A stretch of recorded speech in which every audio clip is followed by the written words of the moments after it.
The lizard hums tunelessly, not a melody exactly, but more of a meandering moan. 10 spans under, humans slept. 10 spans up, the dwarves were kept. Lizards burned in lasting flame. Elven trees toward skies did aim. She looks to your left with one eye and to your right with the other. It helps me remember where the dead go. Sometimes they don't stay where I put them. That's okay. She smiles at you with the innocence of a newborn. The hum still throbs in her throat. Keeping watch, tending the graves. She returns to her humming. She flinches as you move closer. No touching. Her humming fades. The eerie silence lasts for several seconds. Ryker might get mad. He doesn't like it when someone touches his things. She shivers and whispers. Powerful sorcerer. Lives here, right in the garden. He can take the you from you. No brain, just body. She points at her head. The servants, they got nothing up there. Ryker has it all now. They need to be freed. Only way, kill Ryker. The servants, so lost, chained by Sorcerer Ryker, but they can still go home to the hall. Set them free. The ensuing silence lasts for several seconds, until she picks up the melody once again and turns away. As you reach to push open the heavy door, the coils and whirls of engraved wood dance into a new pattern. The semblance of a face arises, a face that seems to look right through you. A little sorcerer, come to play. You are a sorcerer, are you not? Perhaps even god-woken? Tell me true, now. Silence greets your answer. In the distance, you hear the screech of an eagle. Worryingly closer, you hear some kind of a moan. Time passes. At last, the lips on the door creak open, and the door speaks. Enter. The face melts back into the wood of the door, and the whirls swirl back into a floral pattern. A loud metallic click can be heard from deep within. A visitor? Such a rare and exquisite pleasure.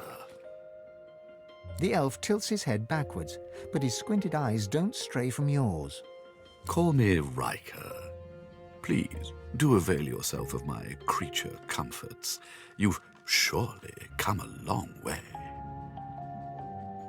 It's not an ordinary location, I admit, but I prefer to be extraordinary. There is no pleasure in mediocrity. Don't you agree, Godwoken? Don't be so naive. My doors only open on the occasion of truth. What you admit to them, you admit to me. I also see you are not yet whole. He presses a slender forefinger against his tight lips and hums. I'm not a generous man, but I could give you what you seek if you offer something in return. A completely fair exchange between sorcerers.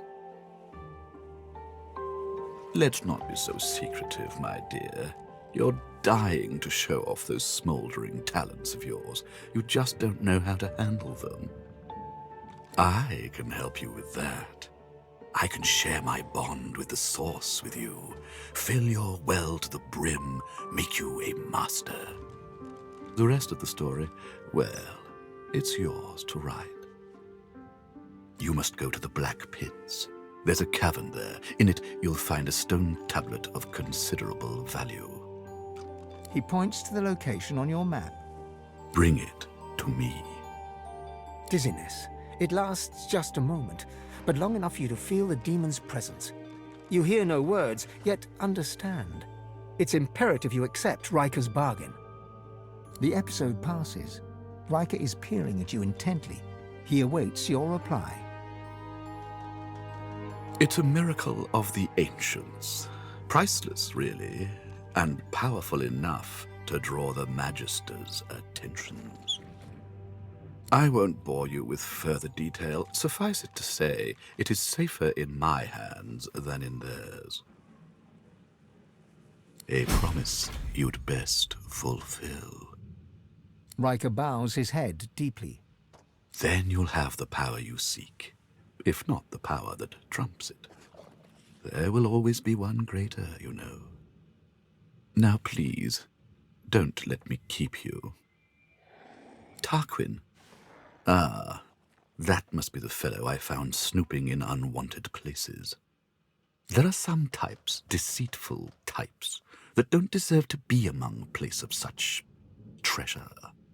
He doesn't appreciate what the dead can do for us, my friend. He turns the back of his hand towards you and waves it back and forth, nudging you away. Do be sure to see yourself out. These tomes demand my attention. The curious sculpture comes alive as you reach out to touch it. It thrums with power and throws flickering, dancing shadows against the walls. The carving is covered in strange glyphs that feel oddly familiar. They surround a gently glowing stone that makes you think of the night sky rolled into a ball. Trying to read the symbols, you hear a faint whispering at the back of your mind, as if you're listening to the echoes of a past age. Your mind swims, and, for a moment, the glyphs become clear. You read, "Our first lords babes with power glowed, our seconds born in blood that flowed. Our thirds young to the wind return, our fourths to glowing flames adjourn. Our fifth lord's cubs with minds were blessed, our sixths had brawn beyond the rest. Our seventh's brood spread from earth to glen, and thus no king shall rise again." You try to hold your focus as the whispering echo fades, but the letters waver, contorting and merging until they're nothing but meaningless glyphs once more. The creature looks down from its perch, trembling. It crawled out of that sarcophagus as if it had forgotten how to move its limbs. It turns to you, and you see its face is covered by an intricate mask. From behind its unmoving lips, you hear a noise. It starts as a groaning, croaking chatter, but slowly becomes more distinct. It's speaking. Mais Saravel te de larontu, Chamory? The stream of noise cuts off abruptly. After a moment, you hear a jolting, lurching voice. It wears the face of Rallick, but speaks the tongue of beasts. How cruel. I suspected the Seven Lords won the war after they locked me here, but seeing their faces on dumb creatures, a depressing confirmation. Gods? What is this senseless braying? The Seven Lords were Eternals, just as I am. Deep within your soul, you feel the thing inside you staring at the sound of the voice. You can feel its growing curiosity. The creature leans forward to get a better look at you, clucking and tutting under her breath. It seems to be a simple form at its core, a sauce vat. A walking, unfortunately talking, sauce vat. Fascinating. I wonder how to extract the sauce from the vessel without... She pulls back suddenly, recoiling in horror. It is rotting. Almost imperceptibly, but it decays before my eyes. It does not even have a century left. You hear that voice in your mind, demanding that you give it control, demanding your body obey its will. That's better. She keeps me so cooped up in there. I'm sure you know what being cooped up is like. In fact, I know that look. You're hungry. By all means, go out and eat your fill. But you will leave this one alone. She's mine. Interesting. Evil hidden by the primitive. Minds stacked like nesting dolls. Your request is noted and ignored. The Seven Lords sealed me in this tomb, and I will need my strength if I am to retrieve the Aetheran and have my revenge. Ha! The Aetheran? The God Slayer? It's a myth. It was a myth when I was still new to this. But perhaps we can make a deal. The world has changed since you started your nap. The Void, the Divine Order, the God King and his Void Woken. It's very confusing, but maybe we can make sense of it together. Who knows? We might even find that mythical weapon of yours. The God King? The Void? Of course. Of course. Why would the Seven kill him if they could throw him to the Void? If they could throw them all to the Void. No, I do not need your cursed deals. There is only one thing I need from you. As for that monstrosity you have made your shell, it was designed to die, and I think it is time that design were fulfilled. Do not worry. The source shall not be wasted. It will carry me from this tomb. It will bring me freedom at last. The air suddenly feels thick, like it's grown musty after concealing a lie for so long. Sun shines, gods lie. Where there's power, there's corruption. Had anyone here truly expected anything else? Their tale is one of scholars becoming gods. If they could, we can. Which is rather excellent. So, the gods are liars. I can't say I'm surprised. The masked creature grunts 3 times at the sight of you. It reaches its arm out. Clasped in its hand is a crumpled parchment.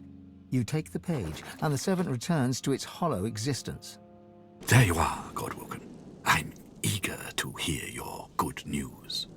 Ryker explores his cheek with his tongue and idly inspects his fingernails.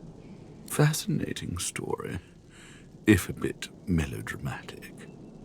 I imagine the pressures are getting to you. Can't be easy to be Godwoken. Not in these times. Do be sure to rest before venturing out. You shouldn't roam the graveyard with a fuzzy head and an empty belly. You'll be prone to hallucinations. How marvelous. Riker's lips tremble impatiently as his eyes dart to your pack. Show it to me. Ryker reverently slides his fingers across the tablet. Exceptional. Truly, the bond can be broken.